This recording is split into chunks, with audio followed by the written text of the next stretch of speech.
Chararet! Ngayong araw, dahil nag-uulan, lumago po ang mga halaman sa bakuran po ng aking kapatid. Kaya po hiningi ko po ito para ikat at itanim po. Madami po ang aking natabas na mga halaman. Yan po mga katsararet. Ito po ay ating pong ibibigay para po maitanim sa ibang bakuran. O di ba mga katsararet, nakatulong pa tayo sa iba.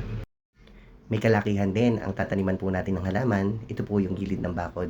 Kaya ito pong mga dala po natin na pinagtabasan ay sulit at sapat. Babagay po siya, di ba mga katsararet? Mga katsararet, yan po yung aking tataniman. Napalagay ko po pagka nalagyan po natin ng mga halaman ay babagay naman. O di ba mga katsararet, mas maganda po siyang tingnan at Instagrammable na po siya ngayon. At yun nga pala mga katsararet, meron po tayong halaman na nakita. So itatanim din po natin ito. O di ba bagay po siya. Shout out po tayo sa ating mga followers. Si Ivy, si Aling Pinay, Ma'am Gina, at Nainay Vic. Salamat po sa inyong pagsuporta. More followers po para sa ating lahat.